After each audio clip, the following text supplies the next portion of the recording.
Welcome to Part 2 of the AES Design and Installation course. Part 2 covers some of the site and soil conditions relevant to wastewater system design and the AES Design Calculator spreadsheets, and concludes with installation techniques and photos. New Zealand has a wide range of site and soil conditions.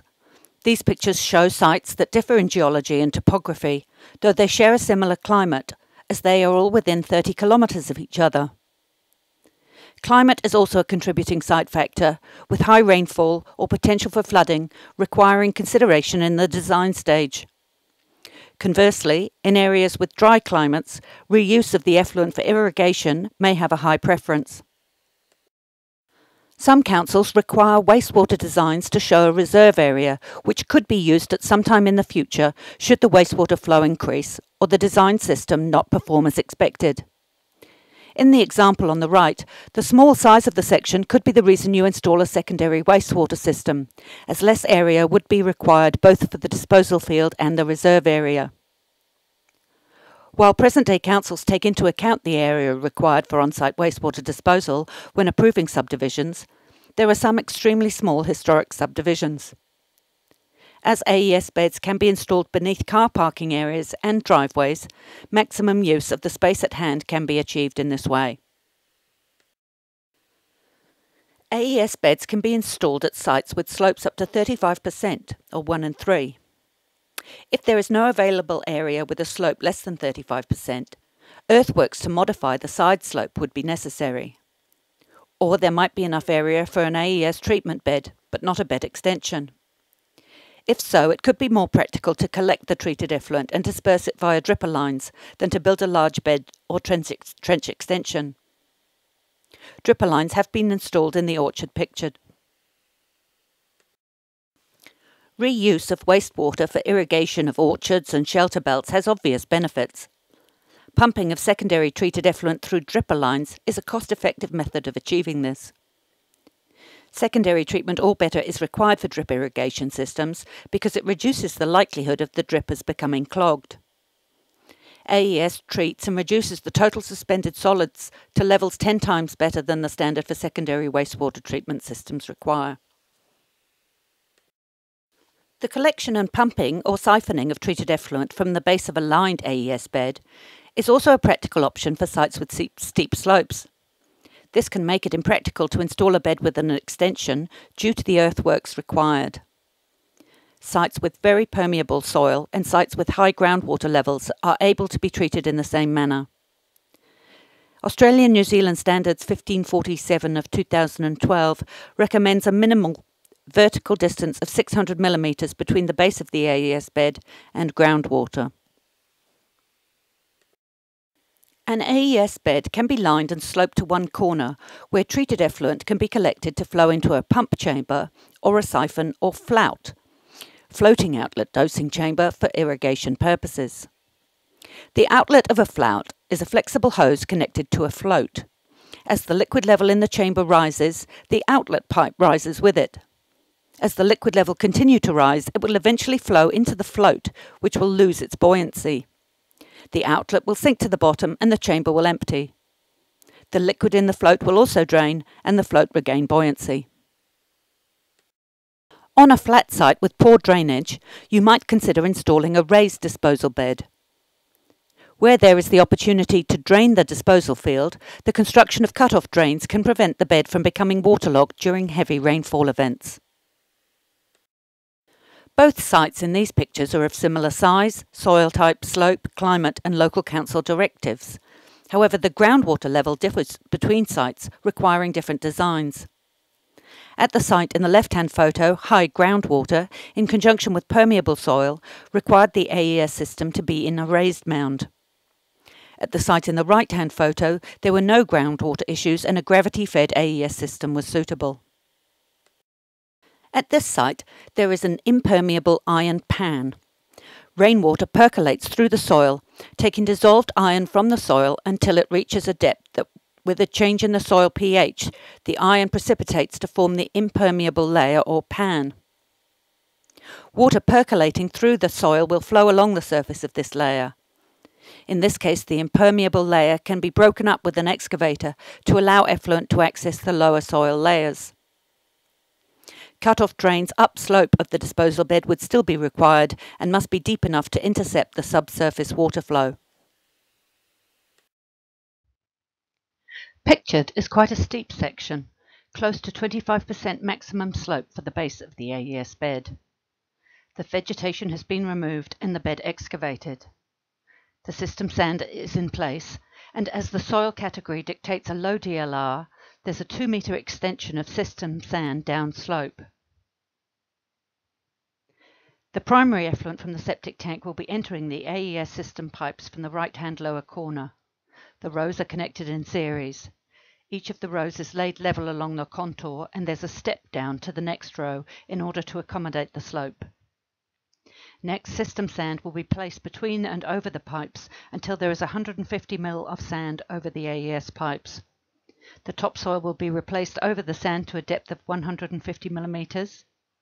You do not require geotextile fabric between the topsoil and the system sand. The 150 ml of sand is enough to protect the AES pipes. Note how the pipes are anchored using stakes while the sand placement takes place. However, it is better to have a bar over the top of the pipes to stop them bouncing up when the sand is placed. The size and location of a disposal field is determined by soil testing, site evaluation and level of treatment required. Reference to Australian New Zealand Standards 1547-2012 Appendix B, Site and Soil Evaluation Procedures, outlines various factors to consider with every site. Soil type, proximity to groundwater, location of streams or sinkholes, and slope are just some of the site factors to be considered. In the picture on the right, the bottom line of samples shows more slaking or falling apart of the soil when immersed in water. None of the samples show dispersion, which is indicated when the water becomes discoloured by fine clay particles held in suspension in the water. With the soil category determined from soil testing, an analysis can be made of the options for disposal to ground from reference to Table 5.2 of the Australian New Zealand Standards 1547-2012, or otherwise recognised materials such as TP58 or GD06. Here we examine a section of a table taken from the standards of 1547-2012. The column on the left lists the different soil categories. The column on the right lists the various disposal methods available. With trenches and beds, a distinction is made between primary and secondary treated effluent.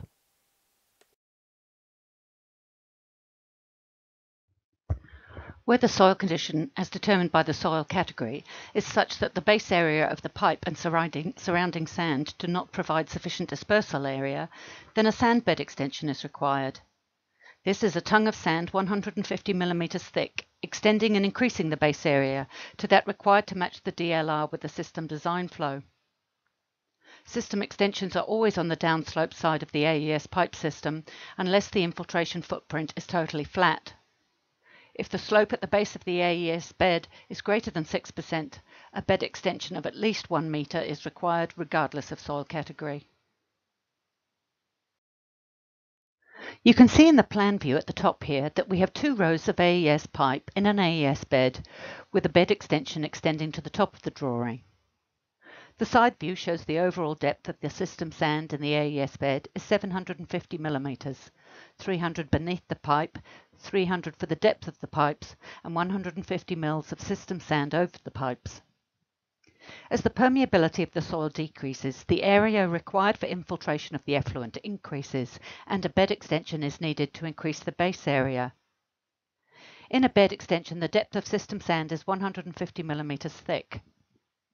If the base of the AES bed and extension is level, the extension can extend in any direction from the system pipes. If the base of the bed is sloping, the AES pipes are always positioned at the top of the bed. There are 4 AES pipes in this system. As each pipe is designed to treat 114 litres of effluent a day, we can calculate that the daily wastewater allowance is 4 times 114 or 456 litres. The total area of the bed and extension is 6.6 metres by 3.35 metres or 22.1 metres squared. An aspect of the AES pipe system that makes it very easy to design for and install is that it is flexible.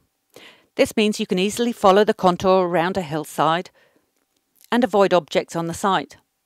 For example, you can create 90-degree bends around the corner of a building, either by bending the AES pipe or by creating a 90-degree bend using offset adapters and 100mm UPVC pipe.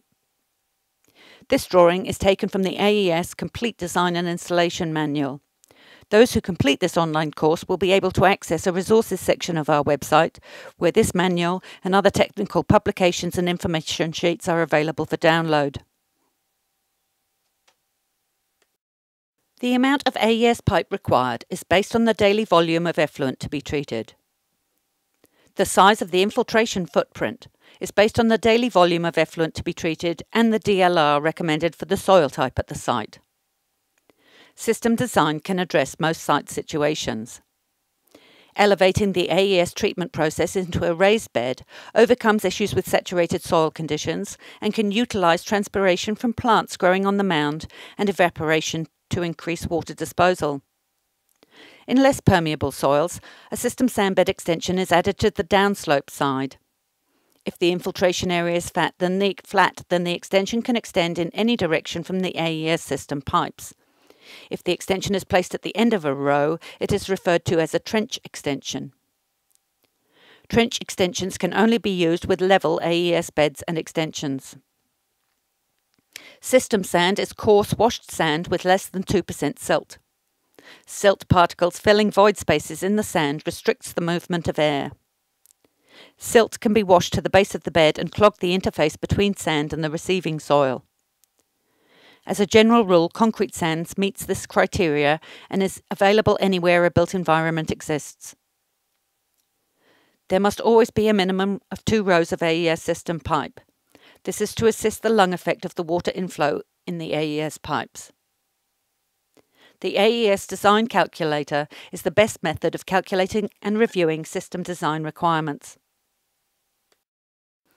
Now that you have an understanding of the performance, construction and lessened capital cost and long-term advantages to the owner of an AES system, we need to elaborate on the process of design and the quality assurance provided by ET to ensure that the system works at best efficiency.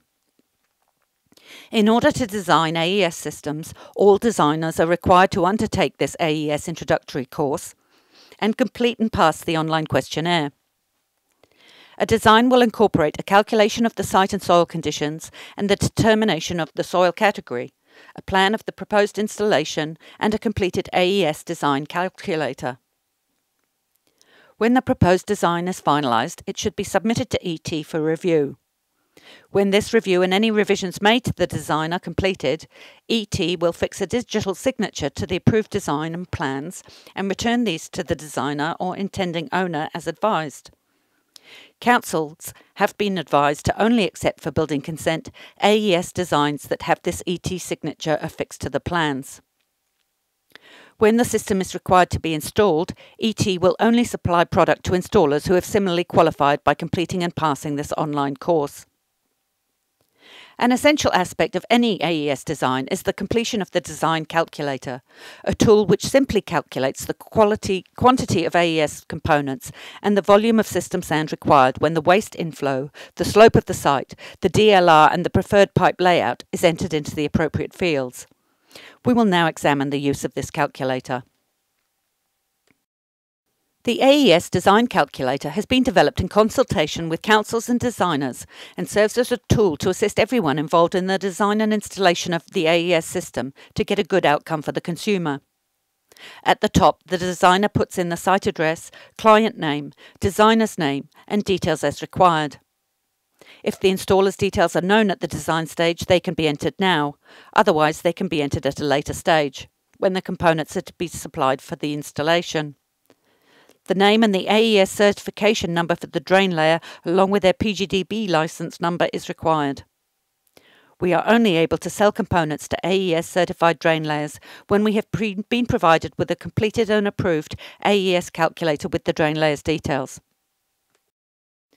In this example, we have entered in the number of persons, 5, and we've put in the flow design allowance, 165 litres per person per day, which is calculated by the system designer by the number of bedrooms, number of persons and the water use per person as per Australian New Zealand Standards 1547. With these variables in the AES design calculator, the outcome is that the total system load is 825 litres per day.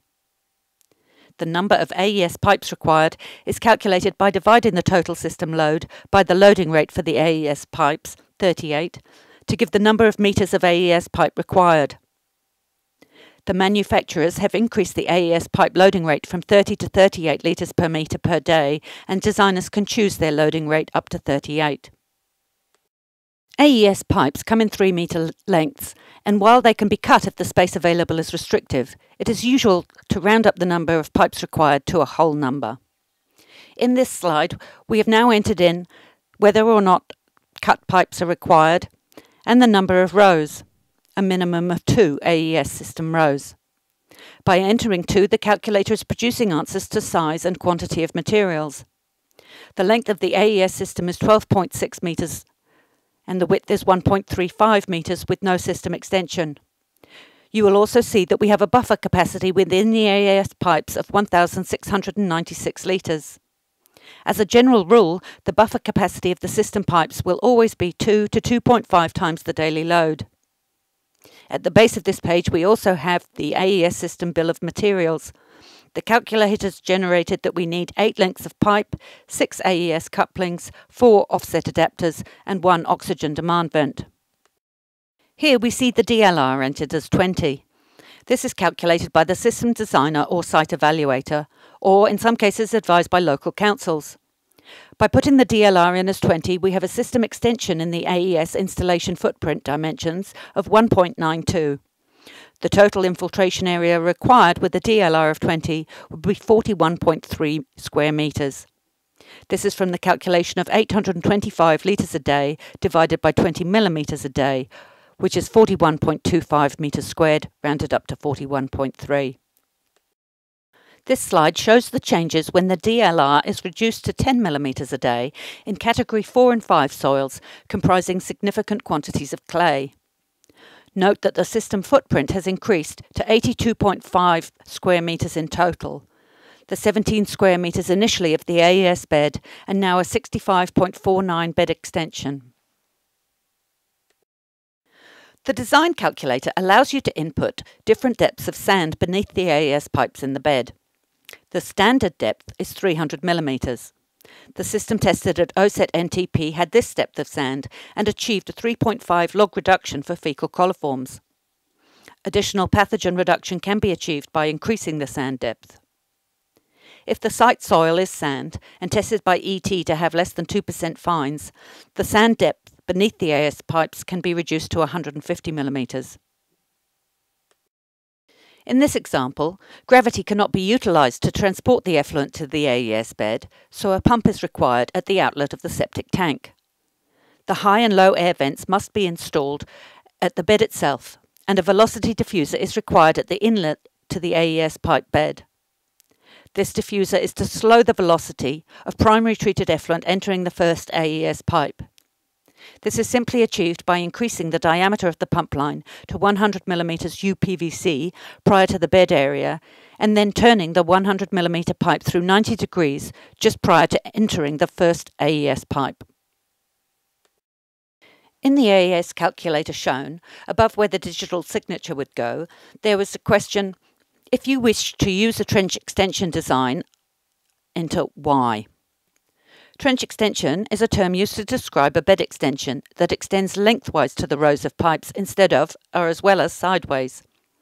Trench extensions can only be used when the base of the AES bed and extension is flat.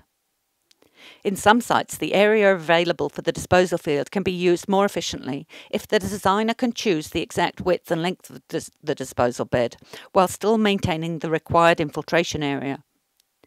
The designer can input the desired overall width in the Enter Custom Width box, and the calculator will calculate the length of the infiltration footprint. When the calculator is submitted for review to ET, at the completion of this review and approval, ET will fix a digital signature in the text box next to the ET logo. If you click on this signature, your PDF program will show if the document has been altered since the ET signature was affixed. This slide shows in flowchart form the sequence of events in planning an AES installation. The conditioning of the base of the bed is critical to the performance of the AES system.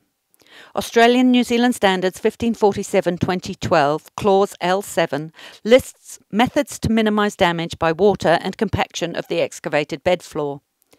For example, avoiding excavation in the rain or even when rain is forecast, and avoid walking machinery on the finished bed floor. Track machinery with lower ground pressure causes less compaction of the soil. It is important to rip or scarify the infiltration area to a depth of at least 150 minimum in all installations, especially in Category 4, 5 and 6 soil with high clay content. This will enhance the infiltration into the soil. The installation instructions on the next slides are included with every dispatch of AES components. Set out should be in accordance with the design and drawings signed as approved by ET and the Council.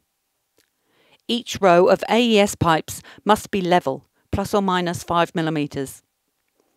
Any system extension must be to the downslope side unless the infiltration footprint is level.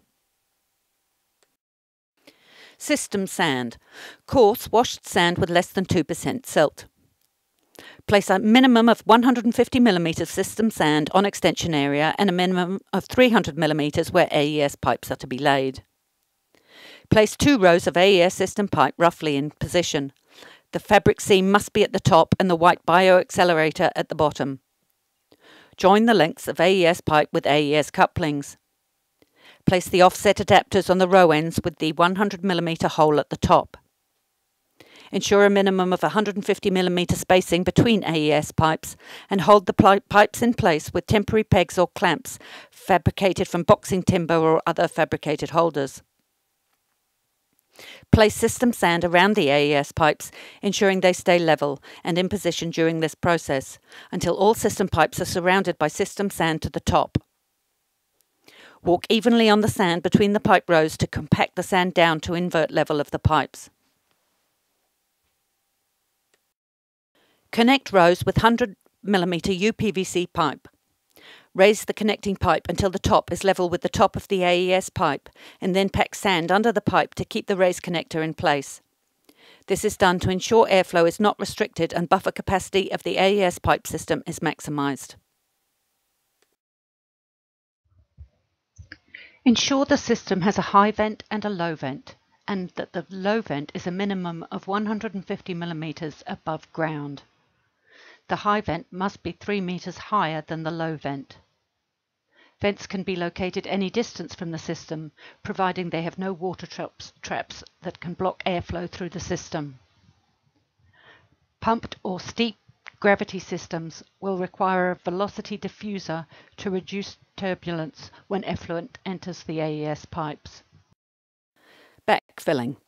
Place 150 mm of system sand over the feet of the AES pipes and interconnecting 100 mm UPVC pipework. Refer to the design and council approval and ensure that all cut-off drains and/or site-specific requirements are correctly installed. Backfill with stockpiled natural soil and provide some compaction. System extensions may require compaction in 2 or more layers depending on the depth. Cover the bed excavation area with topsoil to create a finished surface, after some compaction to 50 to 100 mm higher than the natural surrounding ground surface level, so that rainwater is shed from over the AES bed. Place some form of vegetative cover, such as shrubs or grasses or grass seed. Try to avoid growing large trees or plants with invasive roots within 3 meters of the AES bed or bed extension. For installation support, phone Environment Technology on 03 970 7979 or email info@et.nz. The following 2 slides have pictures of installations and illustrate the techniques we have been talking about.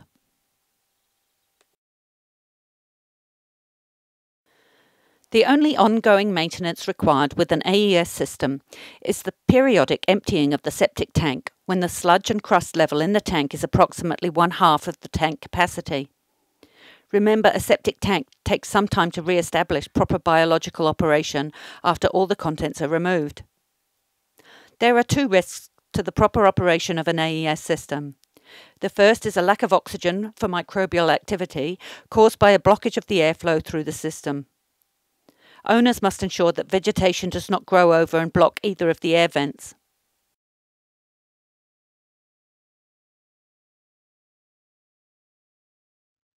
In conclusion, here is a summary of the benefits of AES wastewater systems. It's low cost, there are no components to fail and no homeowner intervention required. No special maintenance or service costs, no electricity or chemicals. It can handle shock loads at Christmas and so forth, and low loads or periods of non-use. It's environmentally friendly by using a majority of locally sourced products, septic tanks and sand, and achieves a high level of effluent which protects groundwater resources. In some areas of New Zealand, sand made from recycled crushed glass is available and can be used as system sand. And with the addition of extra sand beneath the AES bed, fecal coliform levels can be reduced to tertiary treatment levels. This concludes the AES Design and Installation course. Please complete the multiple choice questionnaire on the following pages. Upon successful completion, you will comply with the requirements of ET to design AES systems subject to your local authority qualifications, and for licensed plumbers and drain layers to install AES systems subject to government regulations. Thank you for your time.